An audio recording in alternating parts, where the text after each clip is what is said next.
Então, pessoal, bom dia, tudo bom? Hoje vamos falar uma aula sobre filosofia do Brasil, no Brasil, né? Filosofia brasileira. Alguém pode falar, não, filosofia brasileira seria dos índios, né? Seria tupi, seria ah, das nossas tribos, né? Yanomamis e outras. Mas aqui a gente faz a mesma coisa que a gente fez lá na filosofia grega, né? A gente separa aquele conhecimento mitológico, né, do conhecimento racional. O conhecimento racional do Brasil, como sempre, né, ele começa desde o, entre aspas, descobrimento do Brasil, se é que houve algum descobrimento, né? E no sentido de que os padres, principalmente jesuítas, né, eles já trouxeram consigo aquele conhecimento filosófico, que é a formação dos padres, né? Então, o começo parece que disso tudo vem ali. Uh, Padre Vieira, né? Naquela primeira oração, tem alguns textos dele, né? Tem as cartas dele também, né? São bem filosóficas. Tem esse conhecimento também, né? Imperador Dom Pedro II. Dom Pedro II era um grande intelectual e, para mim, um filósofo. Tanto que chegou a conhecer Nietzsche, né? Segundo um autor aí atual, um biógrafo dele, né? Ele chegou a conversar com Nietzsche e outros intelectuais, né? Esse filósofo alemão existencialista, né? O Nietzsche.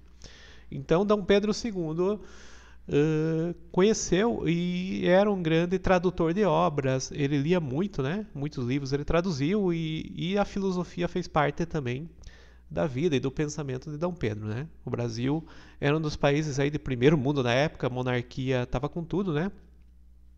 E depois pensou-se que a república resolveria os problemas, a gente vê que a república está até hoje e também não está resolvendo nada, né? Corrupção e outras situações.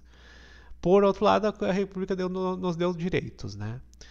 Então, da filosofia brasileira era assim, os brasileiros estudavam na Europa, né? O filho de gente rica, né? O filho das pessoas ricas estudava na Europa e de lá trazia o conhecimento de lá, o conhecimento filosófico inclusive. E a grande influência desse pessoal, além dos padres, né? Além desse conhecimento tomista, né, de Tomás de Aquino, aquela coisa que os padres sempre ensinaram, existia o conhecimento do positivismo, né, de Auguste Comte.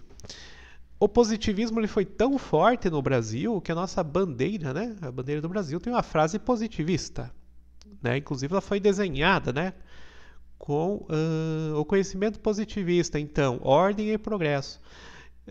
Auguste Comte, né, esse autor do positivismo, diz amor por princípio, ordem como base e progresso como fim. Essa é uma frase dele, né? E resumindo isso como ordem e progresso, né? E daí filósofos brasileiros, muitos eram os escritores, vocês que estudam em português, literatura, ou que estão lendo livros pro vestibular, Enem, né? Eles, aqueles autores, Benjamin Constant, Tobias Barreto, Matias Aires, Marquês de Pombal, né? Álvares de Azevedo, Bernardo Guimarães, né? Escritores famosos brasileiros, geralmente advogados, né?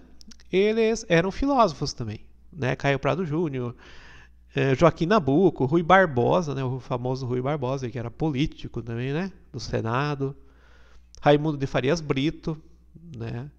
E tantos outros. Né? Esses são filósofos mais ali ligados à literatura, muitos romancistas, poetas, né? Que também tiveram uma grande contribuição ao pensamento, à filosofia brasileira, ou do Brasil, né?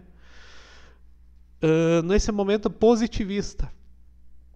Né, um momento positivista que era desse Augusto Comte, que achava que a sociedade não precisava de Deus, né? Nós tínhamos ciência, a questão de olhar para Deus seria um momento histórico anterior, que ele chamava de teológico, né, ou mitológico.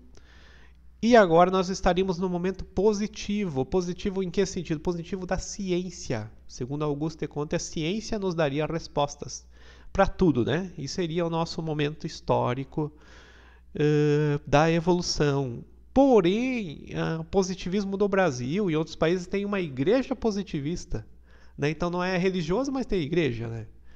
Então a gente vê que o positivismo ele também tinha umas contradições internas, né? Apesar que Auguste Comte é um grande autor, inclusive é um dos fundadores ali da sociologia, né? Então, para a filosofia é importante também, né? É filósofo também, né?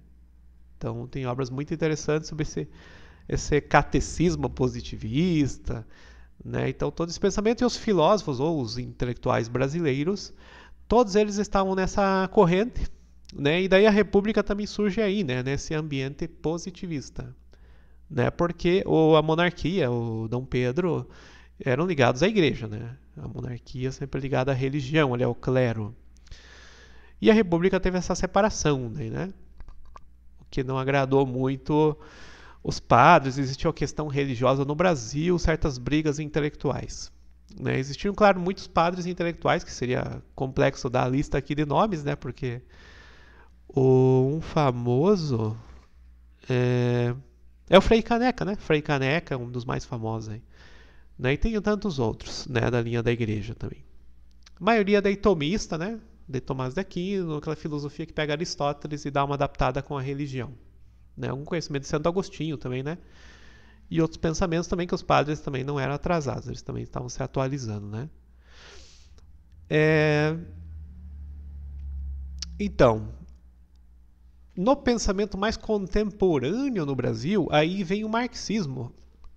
Aí que vem essa fama, por exemplo, que os intelectuais hoje, né, conservadores, perseguem os comunistas. Por quê? Porque a filosofia brasileira, até tempos atuais, era marxista, né? Muitos marxistas, né? Muitos marxistas. Aí você pode pegar... Deixa eu ver um cara aqui. Né? Tem vários, né, ligados à pedagogia, o próprio Paulo Freire, né? Você pode pegar tudo esse povo é marxista, ó, né? Existiu também acho que existiu um pensamento também conservador no Brasil antigo. Existiu Plínio Salgado, né? Gustavo Barroso, né? O próprio Miguel Reale, que já é mais atual, mas também estava ligado a essas correntes conservadoras, né? Existiu um pouco de anarquismo, que é o Mário Ferreira dos Santos, que para mim, se não for o melhor ou o maior, é um dos maiores filósofos brasileiros, Mário Ferreira dos Santos, né? Miguel Reale é um cara atual, tem até o Miguel Reale Júnior, né? Aí na política até hoje, que é filho, acho que é o neto dele.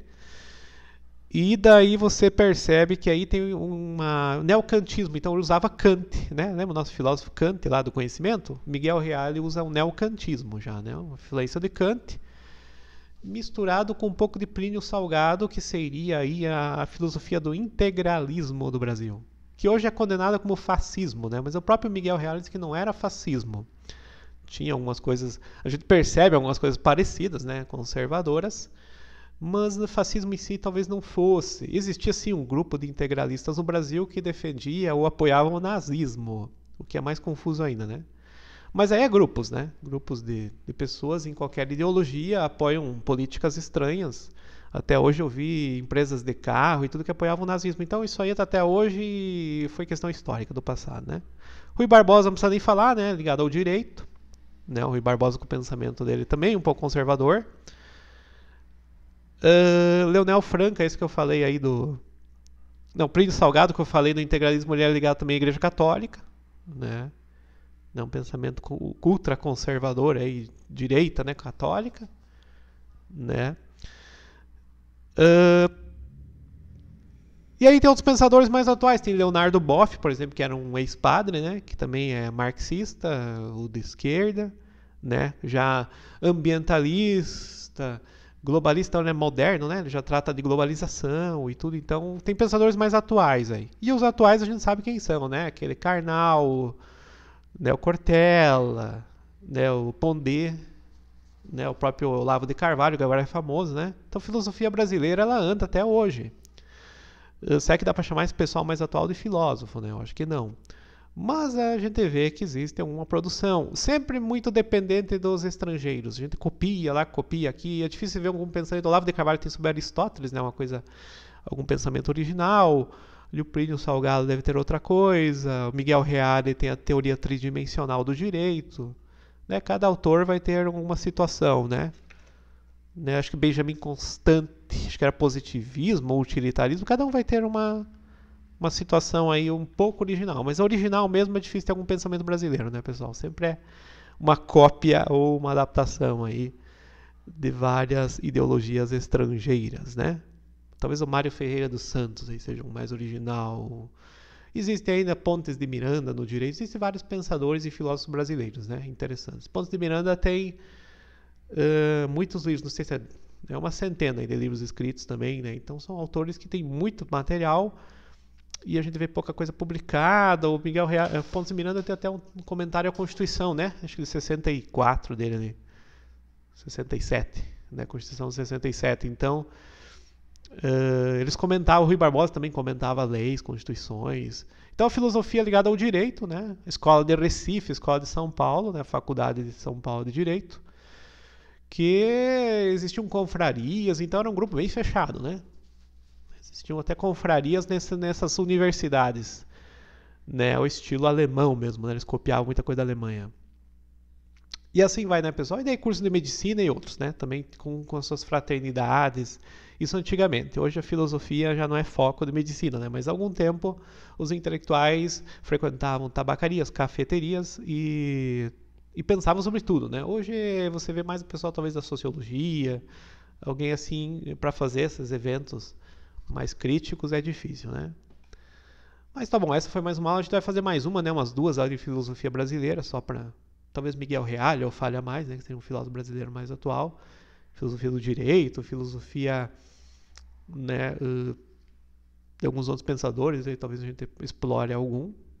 Leonardo Boff está muito fácil de achar os livros também, né? Leonardo Boff qualquer banca tem, né, pessoal? Então tem livros fáceis de achar de filosofia brasileira. O que é bom, o que não é, Karnal, por exemplo, e outros, vai do leitor, né? Aí dá para aproveitar ou não. Eu prefiro pegar mais os antigos aí, né? Até o Rui Barbosa também é fácil de encontrar, né? Tem discursos, tem livros sobre o divórcio, tem livros conservadores de Rui Barbosa, que também aí, acho que ligado ao catolicismo também, né? Então cada autor tem um pensamento e o Brasil tem seus filósofos, sua filosofia. Valeu, pessoal, até mais.